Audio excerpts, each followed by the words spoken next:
Hello, welcome to a new episode of Reigns with Danny Shi. Today is October 5th.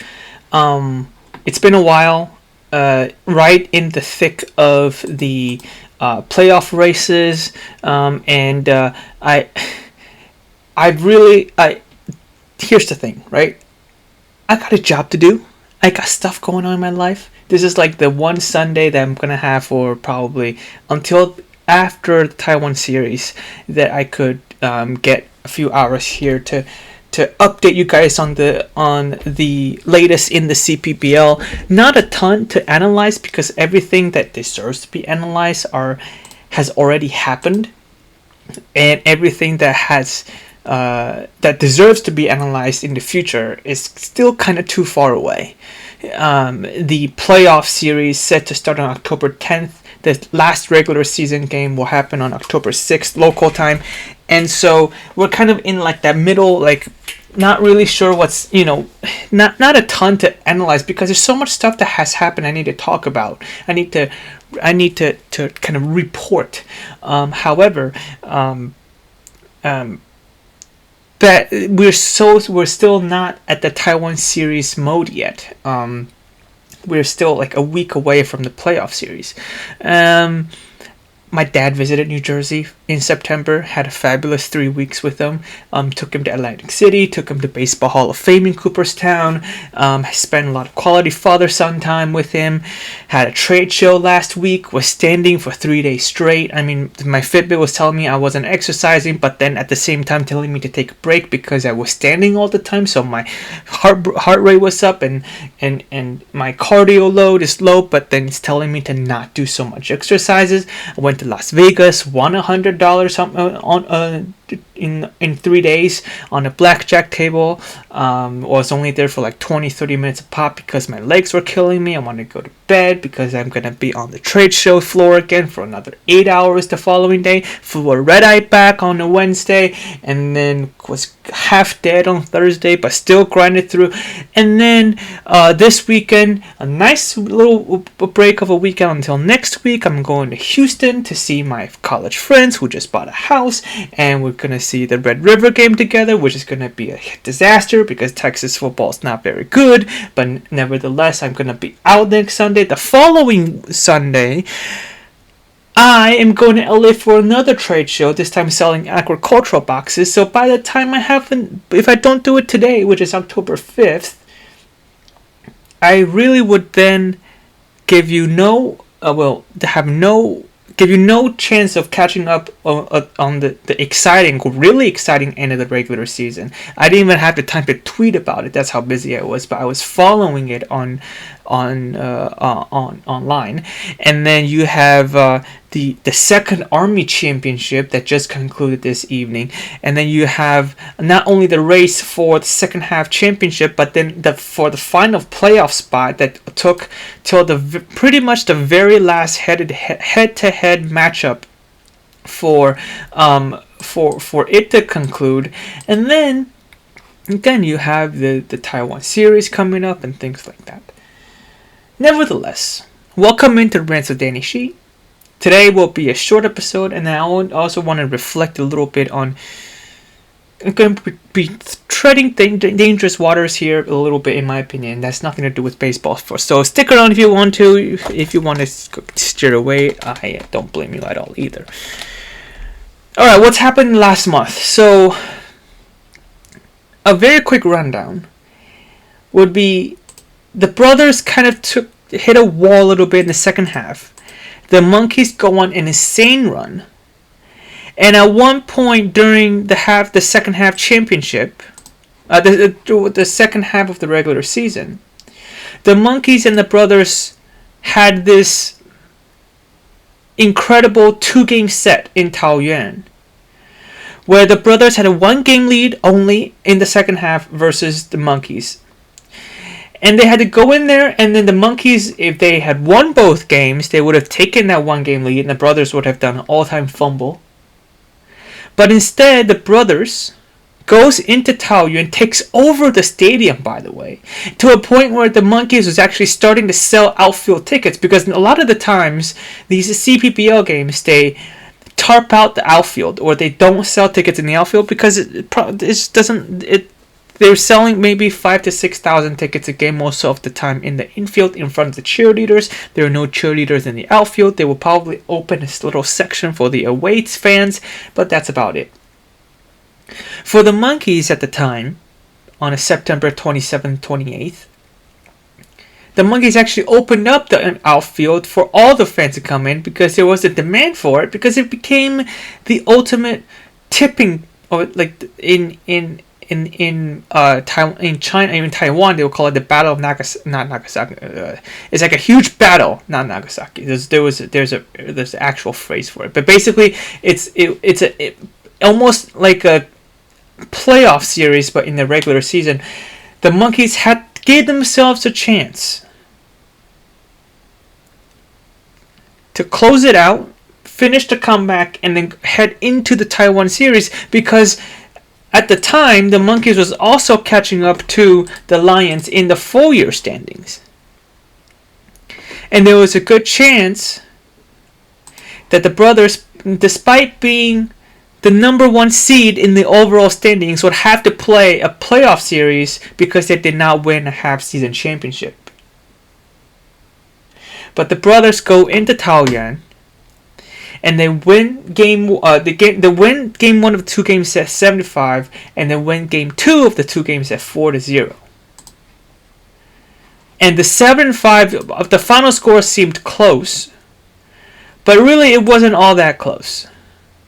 The brothers jumped out to a huge lead. The Monkeys, the brothers started with the brothers gave up a lead in the beginning, but then was grabbed the lead in the 4th inning, and then had a 2-1 lead.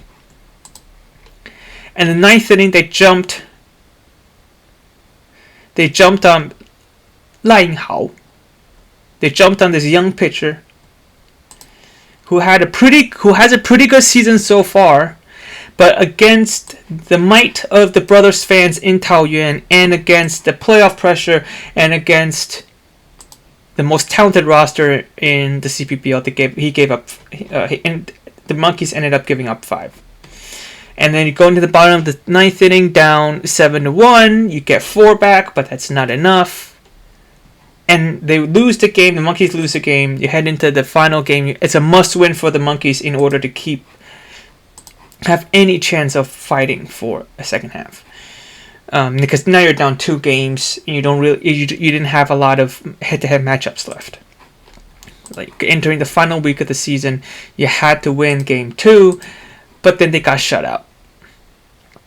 Could only muster up 4 hits against the brothers' pitching staff, which included Nivaldo Rodriguez, who has been just outstanding in the CPBL so far. 1.84 ERA on the season. He's going to be one of the key arms that the brothers rely on in the Taiwan series. The brothers basically finishes off the Monkeys. The Monkeys then goes on a little bit of a slip. They lose to the Hawks the following day, and now the battle has moved from the second half to the full-year standings. In the course of a few days, the Monkeys was fighting they were fighting for the second half championship. The following day, they lose to the Hawks, and all of a sudden, a 2-game set in Jiayi County, which is where my family's originally from. They go into Jiayi, and they're now fighting for that last playoff spot with the new and up-and-coming TSG Hawks. They had 1 game in Kaohsiung Chengqing Lake Stadium on Wednesday, October 1st. The Hawks win another one, so that's a 2-game sweep, not a sweep, but a 2-game winning streak. And all of a sudden, you head into October 2nd. Hold on, let me see. You head into October 2nd, and the Monkeys have a half-game lead on the Hawks. It was Braden Higgins versus Let me. I'm looking at his. Yeah, Pedro Fernandez. That's the name. I was thinking it was Fernandez. Pedro Fernandez, the absolute best pitcher the Monkeys have, the most reliable pitcher the Monkeys have had in the last 3 seasons. And it was Brendan Higgins who is the ace on the TSG Hawks. And they were going at it in Giant County. This became a huge game, the game that could determine the last playoff spot. And the Monkeys go on to win that game 3-2, despite the Hawks having a game-winning run at home plate in the bottom of the 9th inning. So that's how crazy it went the last week. That did not have a chance to talk about, did not have even a chance to tweet about, because the roller coaster of a ride that the Monkeys went on, the CPBL World went on, because at one point the Monkeys was not only fighting for not only a playoff spot, but potentially a first round bye. And all of a sudden, they lose those 2.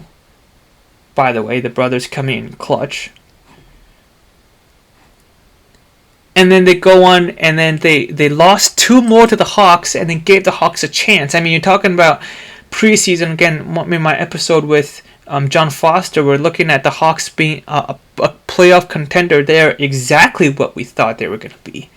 A team that gives the top 3 a sweat at the end. And they show tremendous fight, and they show that they have the ability to be there and be very, very competitive. Next year, they're going to start running into a problem where you're losing that extra foreign player slot, so you're now debating, should you keep a foreign starter, or you're gonna give that spot to Steven Moya, who's so important to their offense. But that's for another day. That's for the off season to talk about. The brothers also stay off the little bit of a push by the Lions at the end. The brothers had a little bit of a down period for a little bit, and gave the Lions even a little bit of a shot at the full-year standings. But the Lions goes into the Taipei Dome against the brothers in middle of September, between September 18th, September 19th, in the Taipei Dome, and they lost both to the brothers. They kind of kissed the full-year standing championship goodbye. And so the brothers kept the Lions at arm's length, but then loses two to the Dragons. And then at the time, the Monkeys was kind of on a hot streak a little bit, winning 4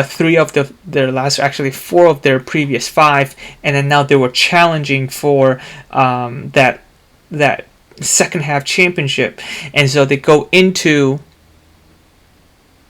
a weekend of September 27th and 28th, and almost took out the brothers. Now honestly, the Hawks gave the Monkeys a better fight than the Monkeys did against the brothers. Again, they were basically in game 1, you're down 7-1 in the bottom of the 9th inning, and then in game 2, you only could put together 4 hits with no runs scored, and you kiss the second half goodbye. Now the Monkeys have to go into the playoff series. The playoff is set, by the way. Playoff is set. The Monkeys have to win 3 out of 4 versus the Uni Lions, and only one of those games is at home, because the Lions have a half-season championship. The Monkeys are basically the wild card, and the CPBL wants to reward a half-season championship more than full-year standings, which makes sense because, again, the Monkeys, they're 8 games back from the brothers and 4.5 games back from the Lions. They're not. You look at even the full-year standings; they're not really in the same boat. But the Monkeys did finish 4 games above 500. They have 1 game left, so it could be just 3 games above 500. I thought they were going to be 500. So they're a little bit better than I thought they would be. The Hawks finished the season at exactly 59-59 with 2 ties, so they actually finished better than the Guardians and better than the Wei-Chuan Dragons. The brothers, I said it already, they finished the season with 70 wins. 70 wins. That is impressive, especially looking at the start that they had last year. 2024, they also had 70 wins, 70-50, so they actually replicated their same record from last year. In 2023, the Wei-Chuan Dragons won the 4-year standings with just 62 wins. In 2022, it was a 5-team league. The Monkeys finished the season with a 70-win record as well. So, 70 wins is up there. It's up there. It's one of the best. It's definitely a high watermark for any full season standings, especially in the post 4-team era. And the brothers did it. And they finished with a 600. They were playing 600 ball in the second half. That is very, very impressive. They are the Thanos of the CPBL. The Lions, same problem as we've seen in the past. Really hot start, tailed off at the second half, and gave it a little push, but still kind of. There's a level below the brothers, and then the Raccoon Monkeys playing 500 ball. The Hawks, I thought their ceiling was playing 500 ball with a push again into the playoff, which that's exactly what they did. Wei-Chuan Dragons very much disappointing, and then the Fubon Guardians finished the season with a 383 winning percentage. Very disappointing, but I do want to say this about the Fubon Guardians. They finished the season 1, 2, 3, 4. They finished the season on a 6-game winning streak, I believe. 5, 6, 6-game winning streak, and was undefeated in the month of October. Now, if you're familiar with this show, you know my thoughts on the Fubon Guardians, and you know how I was talking about the Guardians in my last show. The problem I have with the Guardians is this. And I didn't think I was going to spend time on the Guardians because I really don't want to, but I wanted this is my thoughts on the Fubon Guardians. 383 is about where I thought they are. I mean, I thought at the I don't think any team should be under 400 on winning percentage, right? They should really win 40% of their games in a 6-team league. They're actually below that, but here's the thing, though. They're 2 games, basically 2 games below that. Like that's a kind of that's kind of a rounding error in my opinion. 2 games is a lot. It's not a lot, but around 400 balls where you would expect the bottom feeder to be in a 6-team league. Am I mad that the Guardians are last place? If I'm a Guardian fan, sure. What I was really mad about last time was how incredibly uncompetitive you were. You losing twice the amount of games you've won. Now, every single year they go into August, they go into September. After a bad first half, they have a very slow start, and they go into the second half knowing they have to win it. They have a pretty good July, and then in August, September they tank, and then in the very end they kind of climb back up a little bit. And it's become a meme. My point is, in the totality of a season, I do believe the bottom feeder team, doesn't matter if it's a Guardian, doesn't matter if it's the Hawks, doesn't matter if it's the Dragons, doesn't matter who it is. In a 6-team league, the bottom feeder should play around 400 ball. They should win about 40% of the games, because it's not like a 30-team season, a 30-team league where the differences are drastic. It's only 6 teams.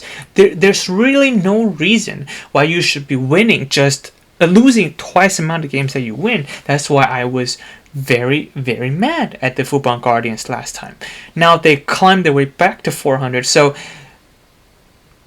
this is about where you would expect a bad team to be. My problem with this is, okay, now let's think about this for a while. For the Guardians, why is it every single year the sequence of which you put those wins and losses together are the same? That's down to training. That's down to mentality. Maybe you're not good. Maybe you're just never. Maybe you are 400. You're a 400 win club, which is a problem by itself. But why is it that you always start out slow? You always climb back up when there's no pressure. Why is it always you start so hot in the preseason spring training, and then you come out the gate super slow, and then you basically give yourselves no shot at the full year standings, so you have to go all in on the second half. But then when real pressure hits in August and early September, you crumble. Why is it always that sequence? Why is it never you win? Let's say 48 wins is about the same. It's about 400 ball, right? So you're gonna win 48 games. Why is it never you win 20 games, or let's say 18 of those games within the first 30 games of your season, and you're giving yourselves a shot? You're looking at the standings. You're maybe 3 games behind in the first half championship. You're 3 games behind in the full year standings, and you're giving yourself a chance. And maybe with just that little change of mentality, maybe that little jolt in your roster, you may play with more inspiration. You're inspired. You're more motivated. Maybe that elevates your level of play a little bit, and maybe you overperform.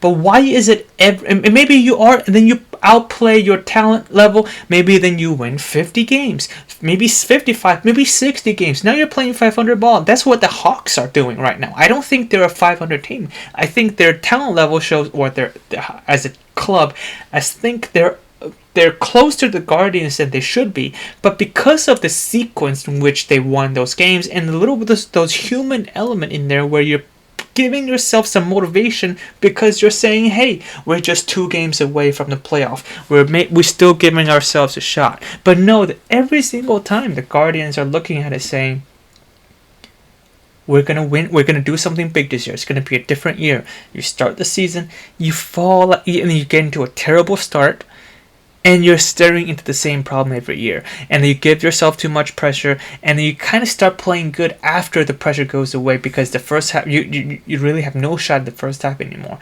By the time the second half starts, you have no shot, but you have no other option but to go and try to win the second half, which is as hard as it is because of how far behind you are with the other clubs.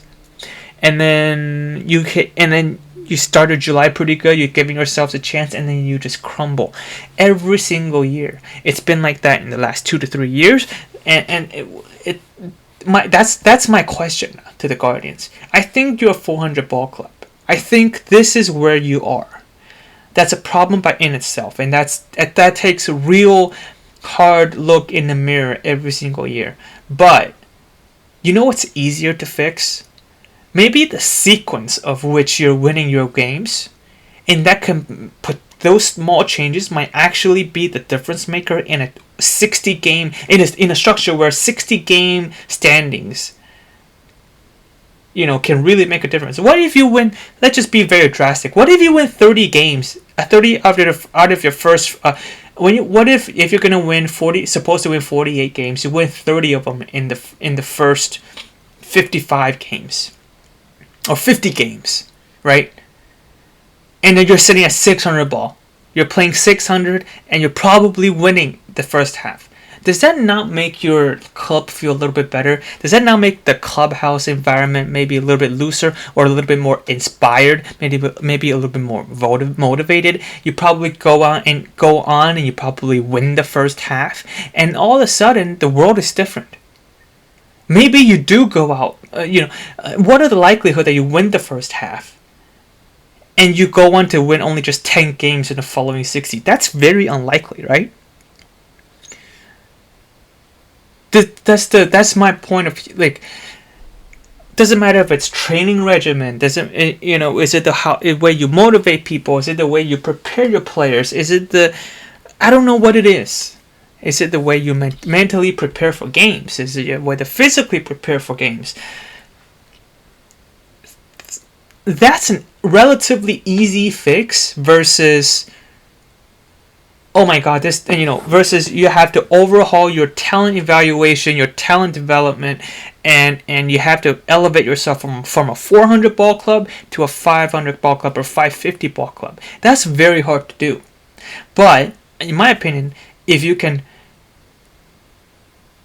fix, every single, even if you're rolling out a team that is supposed to win 400 ball, like 40% of your games every single year, shouldn't there be 1 or 2 years in between where you have an anomaly game and season where you win, you outperform your talent? It's never that way. Now, why is that?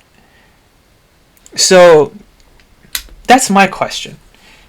And now I'm looking at the Dragons. Was the 2023 championship that anomaly season for you? You spent all the money in free agency getting Zhu Yuxian and Chen Zihao, and you finished the season 14 and a half games back from first place. You have all the talent. You have the same roster construction as your 2023 championship roster, and you finished the season 14 and a half games back. That's a real concern, and we're gonna really talk about it in the off season, I hope. That's it for the CPBL stuff today. I'm gonna be talking a little bit about my personal stuff, my personal reflection of how I look at things differently. Of how I look at things.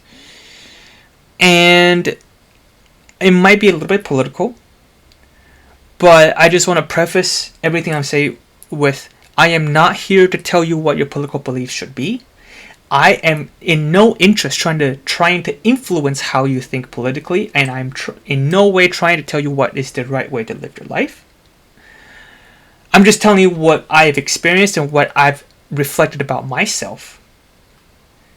And I still don't know what exactly the actions I will take from this, because it's just more of a thought more than there's a call to action after this. Okay, so I want to preface by saying, if you feel in any way, if I phrase my wording in any way that comes off as being a political message, this is not a political message. This is just me being reflecting of how I look at things. So, to be very transparent, I'm on an H-1B visa as of today. Before October 1st, I was on a student visa. The company I work for was nice enough to put in the resources to help me apply for a H-1B work visa. Yes, the same one you've seen in the news recently about Trump adding the $100,000 visa fee. Again, I'm not here to comment on the policies. I'm not here to comment about things, okay? About those kind of things. What I want to say is, I was so lucky. By the way, to get a work visa for yourself, and this is just fact, okay? This is not even... You have to... Basically, you need to put in resources to hire a lawyer to fill out the right forms and put it in the application, which then goes into a lottery draw. That fixed cost of getting a lawyer to put up all the forms together, this is not a... this is just a ballpark cost. I don't know how much exactly my company put in. It's around $10,000 to $20,000 a year per application. Well, probably per year. Not sure about per application, but it's definitely above $10,000. That's above your salary for an employee like me, because according to U.S. Laws, your companies are not allowed to basically make the employee foot the bill and basically undercut the salary for a visa for employees working on work visas. That's what you're supposed to not do. You're not supposed to. I don't know how it actually happens in other companies. It's not happening in my company, where the company basically sheds off $10,000 off your salary to pay the visa fees. That is not how it's supposed to work. Okay, so based above my salary, my company has to, which is a market salary because it has to go through the Department of Labor. Basically has to confirm that my salary is basically at the entry level, at the level of my position and the job that I do, that I'm getting paid a prevailing wage or a fair market rate. They're not undercutting my salary just because I want to be here on a visa. That is not how it's supposed to work. Okay. So it's hard enough to get a company to, when you're applying for jobs as a non-citizen, it's a non-green card holder. It's hard enough to find a company that's willing to invest $10,000 to $20,000 extra into a visa application that goes into a lottery. Okay, because there's a cap in which the Congress has set to. There's a 85,000 cap on the number cap. There's basically the U.S. has a cap on the number of visas that H-1B visas that it issues, and it is set by Congress at 85,000 visas. And most of the time, almost every single year, the number of applications exceed that number. So the immigration, USCIS, which is Customs and Immigration Services, put together a lottery draw. And in the past few years, the hit rate's about 33%. This past year is a little higher at 40%. These are all facts. I'm not telling you, again, this is not a political message. I'm just telling you how the H-1B visa mechanism works. And it is hard enough to convince a company to invest, let's say, $10,000 on top of my fair market value salary to already. And you still have to tell them, hey, by the way, the money that you invested in me, the extra money that you invested in this application only has a 33 or 35% hit rate. So it's just like a dump cost and the hit rate's about 35%.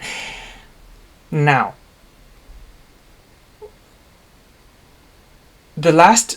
a few weeks ago, Trump added a $100,000 visa fee to all petitions that comes after winning the lottery. So when you win the lottery starting next year, as of now, the rules are now, as of right now, after you win the lottery, when you win, the lottery gives you the right to actually get an H-1B visa. Okay, and then the lottery happens every March, and then they announce the results in April.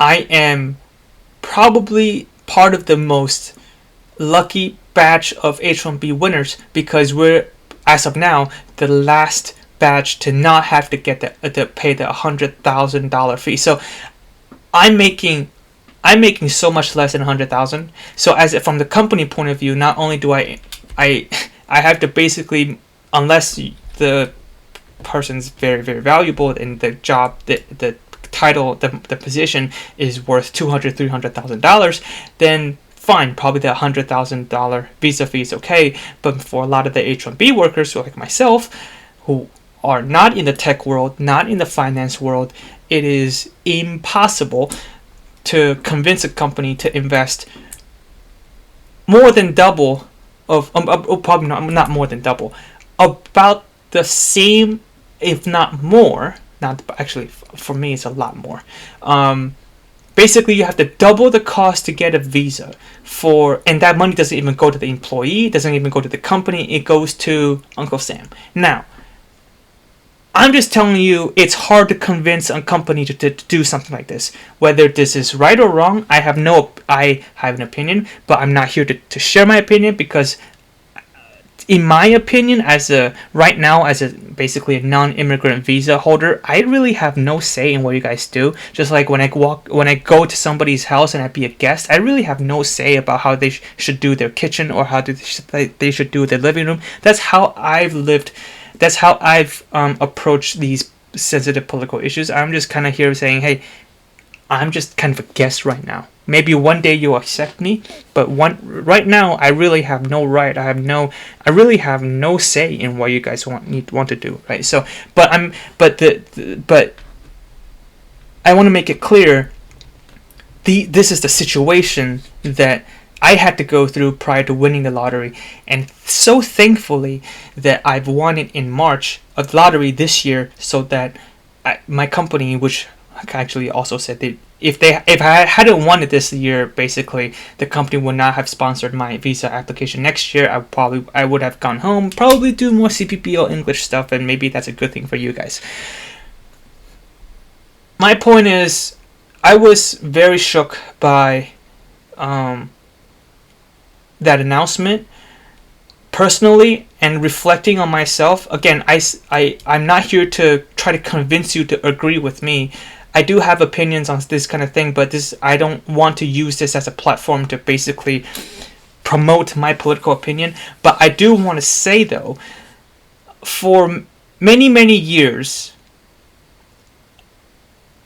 when I followed the news, a lot of the times I came indifferent, or I felt something but never enough to do something about it, or not do something. Never felt enough to have enough urgency on it. Part of it's because what I just shared with you. I think as a guest into a non-immigrant visa holder, I really have no even as a green card holder one day, hopefully, I had no vote. So what can I do really? There's really nothing I can do.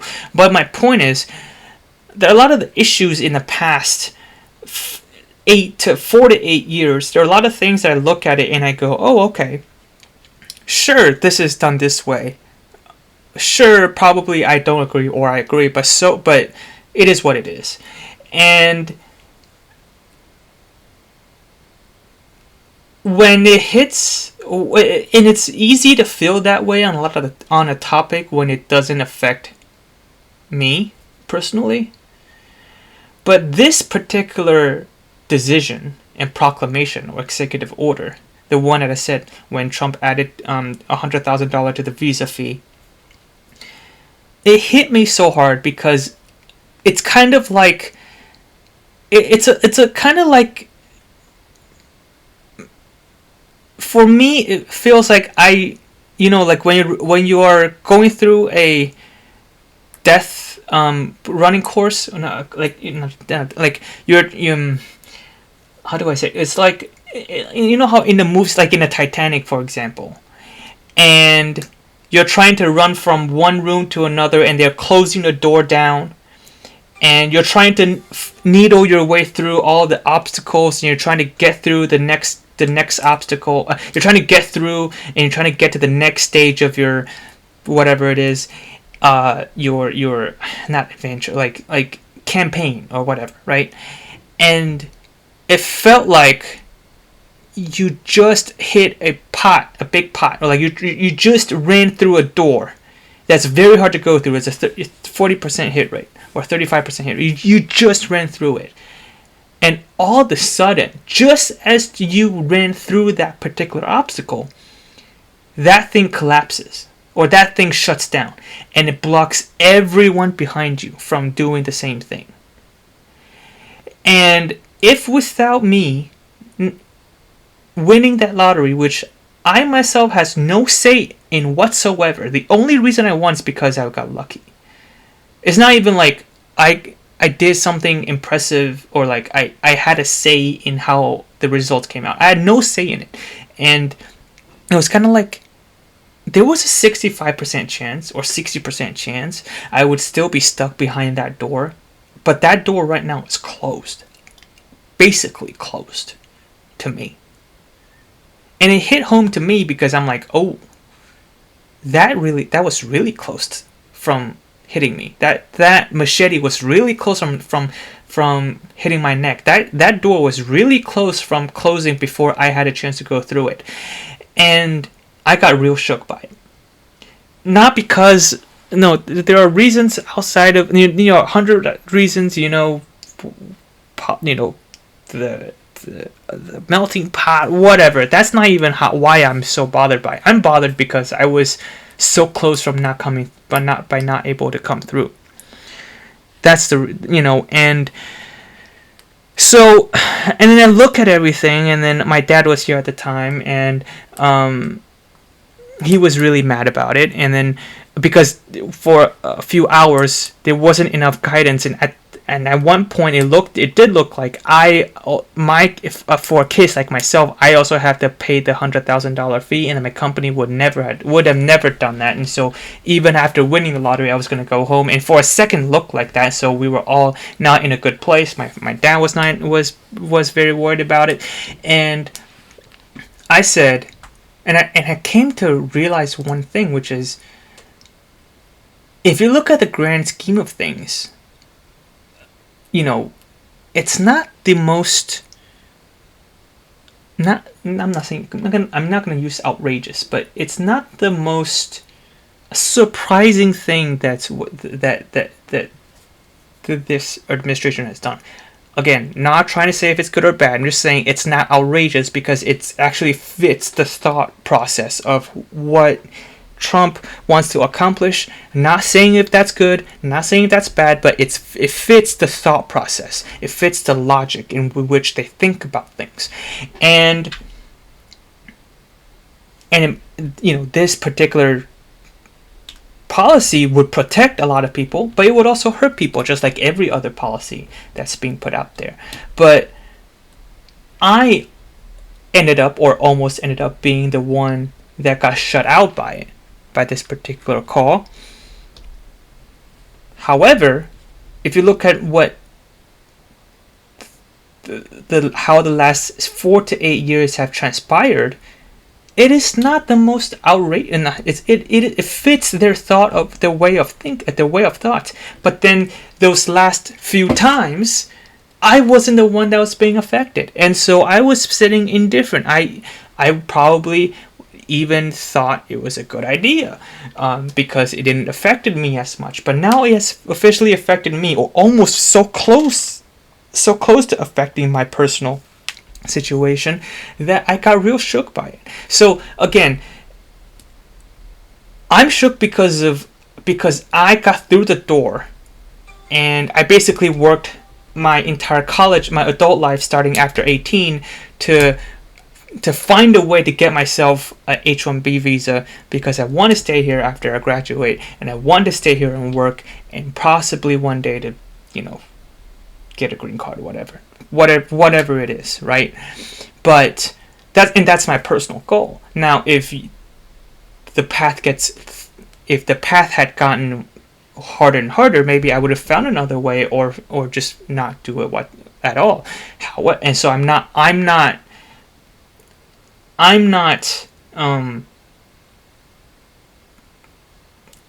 not sitting here and say how easy the path should be, because it's not my call. But I can look at it and say, if I want to take this path, now I wanted to take that path back to when I was 18. I decided to commit to it. That's a big reason I got into marketing, because sports media at the time basically gave no path, because there's enough Americans out there being interested in sports that even like a company like ESPN would not sponsor a work visa application, which makes sense, because then again, with all the additional resources they had to put in for just a 30% chance of winning a visa lottery, it's not a good ROI when you're thinking about it. And so again, my whole point is, I'm not here to tell you if it's good or bad. I'm not telling you how easy you should set all of these paths to be. It is a debate that I am not involved in. I am not interested in being in. I am only, but my takeaway from this whole thing is,